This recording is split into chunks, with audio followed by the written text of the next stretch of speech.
Welcome back to the Big Weekend Show. Republicans are working on pushing through President-elect Trump's agenda before he even takes office. Now that the GOP is in control of Congress, they want to combine their legislative priorities into one massive bill. Here's what House Speaker Mike Johnson told Maria Bartiromo on Sunday Morning Futures. At the end of the day, President Trump is going to prefer, as he likes to say, one big, beautiful bill. And there's a lot of merit to that because we can put it all together, one big up or down vote, which can save the country, quite literally, because there are so many elements to it. And it'll give us a little bit more time to negotiate that and get it right. We'll pass it out of the House and send it over to the Senate and get it ready for when President Trump takes office on January 20th. Senate Republicans are also focused on confirming Trump's nominees. We're gonna. What I've promised them is a fair process, and so these nominees are going to go through a committee where they get a lot. They're going to have to answer questions. There will be some hard questions posed. We're going to do everything we can to ensure that he has the people he wants in place. Okay, so, Joey, I want to pick up right there where the Senate Majority Leader was talking, because CBS News is actually reporting that Thune has been privately telling President-elect Trump that he believes Pete Hegseth will have the votes to be confirmed for Defense Secretary. And I guess my question to you is, one, I mean, does that, obviously that sounds very positive for the President-elect, but also it could be a positive sign just going forward with his nominees. Yeah, I think the smartest thing Trump did was get these nominees out there so early and allow that visceral reaction to happen quickly. You saw the types of attacks that came. I don't remember, it's been a few years. I don't remember, I guess for Trump it was mainly the Supreme Court nominees that got the most visceral attacks, but even still, with everything they did for Kavanaugh to keep him out, he's a Supreme Court justice now. I think that's just kind of where we are. I don't think that these attacks work on Republican senators.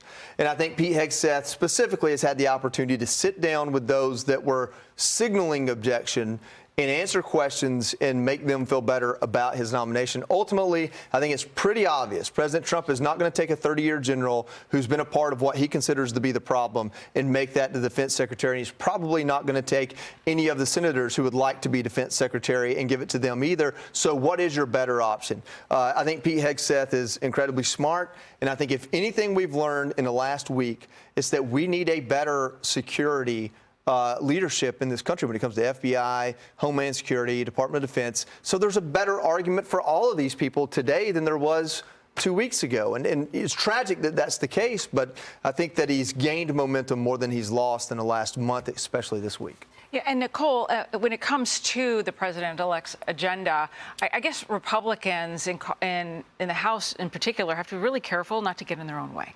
Well, they tend to do that. I mean, let's not have history repeat itself. But I'll tell you, they already made it through electing the speaker in the first round. So they're already doing much better this year than we've seen in the most recent previous years. You know, all I can say is President Trump is calling for one big, beautiful bill. And he's made a lot of promises to the American people of things that are going to happen on day one, whether it's executive actions. But also, he is needing Congress to come together. And all I can say is moving forward, you know, Elon Musk posted something on X in the last couple of days that really reminded me of something that happened in the fall that kind of got pushed under the rug because of everything going on with the assassination attempts and also the election. Through Congress, the Violence Against Women by Illegal Aliens bill, it passed because all 215 Republicans voted for it, and some Democrats did too. This is a bill that essentially would call for deporting illegal immigrants convicted of sex crimes. But do you know that 158 or not, Democrats voted against it, saying, well, no, we shouldn't deport illegal immigrants who are convicted of sex crimes. And I just want to call out, as a woman and a mother in New Jersey, the New Jersey Democrat Congress members who decided that we shouldn't deport these. Pallone, Norcross, Menendez, Kim, and Coleman. Shame on you for saying that we should allow them to be here, even after that they have been convicted of sex crimes. And shout out to Mickey Sherrill, who voted with the Republicans on this one, trying to keep us safe. Okay, well, thank you, Dr. Sapphire. So now to this. The far left media is finally calling out top Democrats for lying about Biden's cognitive decline. Watch what happened to New York Senator Chuck Schumer today. I want to play you a little bit of something you said last year. Take a look. I talk to President Biden, regularly, sometimes several times in a week, or usually several times in a week. His mental acuity is great. It's fine. It's as good as it's been over the years. All this right-wing propaganda that his mental acuity has declined is wrong. Leader Schumer, what do you say to Americans who feel as though you and other top Democrats misled them about President Biden's mental acuity? Look, we didn't. And let's look at President Biden. He's had an amazing record. When he stepped down, he did it on his own because he thought it was better not only for the Democratic Party, for America. We should all salute him. You know, Concha, I did not hear an answer there. No, I saw a lot of cold sweat, though, or at least you kind of heard it in his voice. Yeah, that was a Tim Russert move right there that Kristen Welker did. Played back the words of a politician saying, you said this then, what do you say now? He was caught, Schumer, he had no good answers in that case. NBC News also, however, was responsible for covering up Joe Biden's mental acuity, or at least they tried to, at least on this network. We've been talking about it for years. So when Joe Biden shakes hands with the air, for example, when he finishes a speech, or when he can't remember the names of his own cabinet members, or says he had conversations with world leaders who literally have been dead for years, that's obvious stuff. You don't have to do a lot of digging as a journalist.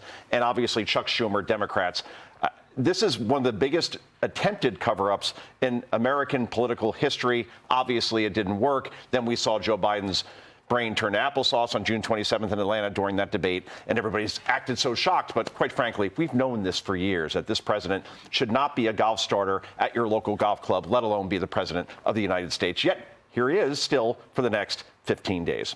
Well, and you know what was interesting was that Chuck Schumer actually said that he voluntarily stepped down for the good of the Democratic Party, but then you're hearing President Biden say right now, well, he's the one who could have beat Trump. Yeah, and also, according to a lot of reporting, he was actually pushed out. This by voluntary Schumer himself. Action. Yes, yeah, it took a lot of pushing. And Pelosi. But also, Joey, I mean, it's not that hard of a question to ask now that it's over, to push the Democrats on this. Well, it depends on if these people want to act as journalists or part of the Democratic machine. I think the reason why we're pointing it out is that where were you? Where were you for 4 years? Where were you for the last, maybe 12 years on Biden? So what are we going to do about it? We've got President Trump going into the White House. The big thing I'm concerned about is, are they going to give President Trump a fair shake? Are we going to get a reporting on President Trump that calls balls and strikes, or are we going to get another 4 years of trying to frame him as the devil reincarnate? Yeah, very good point. We will tell. We will definitely see. Yes. Ain't happening. Hi, everyone. I'm Brian Kilmeade. I want you to do me a favor. I want you to click to subscribe to the Fox News YouTube page. This is the only way that I know for sure that you're not going to miss any great commentary, any great news bites, any great interviews coming your way on Fox. You can get it all here on YouTube. So subscribe right now.